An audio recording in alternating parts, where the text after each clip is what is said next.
de tels adorateurs que le Père recherche. Dieu est esprit et il faut que ceux qui l'adorent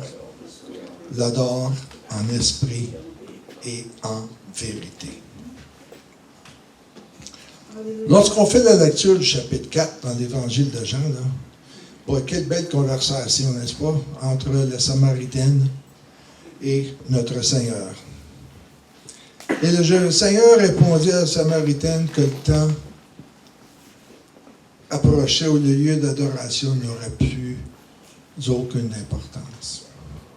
Elle parlait du mont Garizim, puis il indiqua au Seigneur, alors que vous autres, c'est Jérusalem. Et là, il y a eu une grande conversation, un débat entre Samaritains et Juifs. Mais le Seigneur continue, le salut est venu des Juifs parce que Dieu avait choisi ce peuple pour un rôle très, très spécial. Le salut est venu des Juifs parce que Jésus était Juif. Mais vous savez, la distinction entre Juifs et non-Juifs, ou entre un lieu d'adoration et un autre lieu d'adoration, était sur le point de disparaître.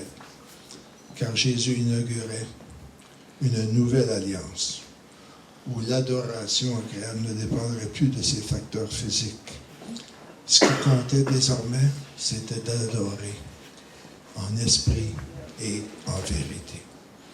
Vous savez, encore aujourd'hui, il y a des gens qui attachent beaucoup d'importance au lieu où un culte va se tenir. D'accord? Que ce soit un grand building, une grande cathédrale, un édifice absolument merveilleux. Parce que selon ces personnes-là, on estime que ce n'est pas digne de Dieu si le lieu ne répond pas à leurs propres critères, leurs idées préconçues. Mais en faisant la lecture de la parole du Seigneur, selon le Maître lui-même, un groupe d'adorateurs peut se trouver dans le salon chez vous, dans une salle de classe, dans un parc, au centre Halls, hein? Et avoir un merveilleux culte, un culte qui plaît à Dieu. Fait que le lieu n'est pas ce qui compte.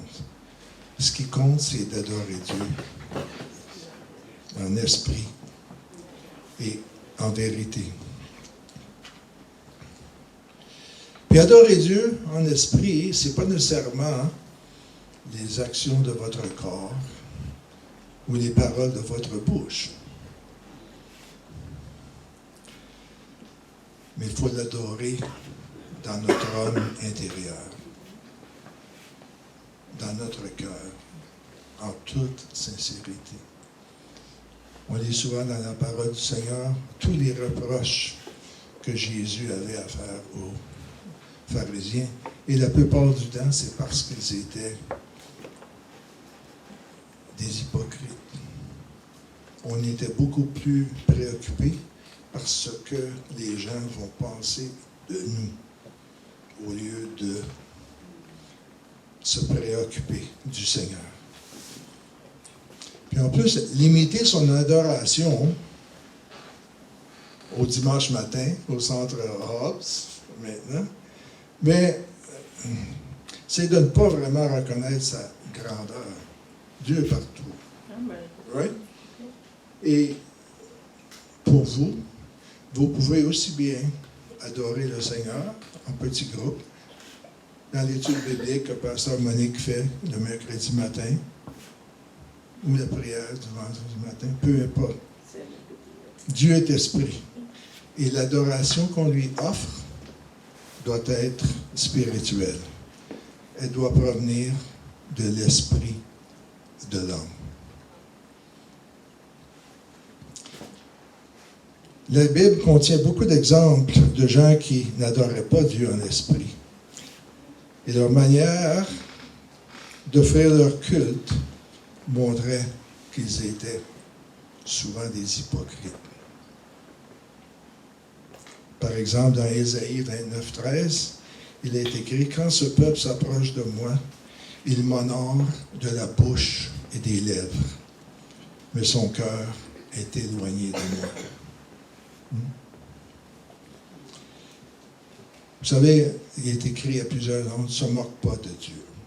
Dieu connaît les cœurs, il sait ce qu'il y a en chacun de nous. Et un culte qui n'est qu'extérieur, quelle que soit sa forme, ne peut lui plaire. Il faut l'adorer en esprit, avec le cœur. C'est pour ça, quand on se prépare pour venir au service du dimanche matin, on se prépare pour venir adorer le Seigneur. Puis deuxièmement, adorer Dieu en vérité veut dire que l'on adore selon des critères objectifs. Ça ici, je parle de la parole du Seigneur. Dans sa merveilleuse prière sacerdotale, notre Seigneur a dit « Ta parole est la vérité ».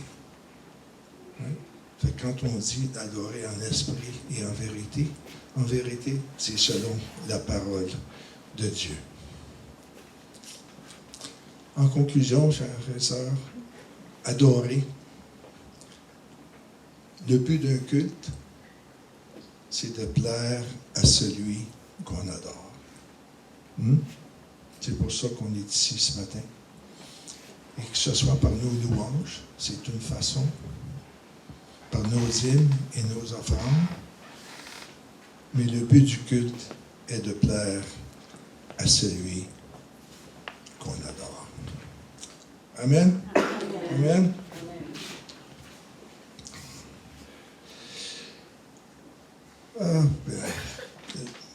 Jeanne, as-tu quelqu'un pour prendre?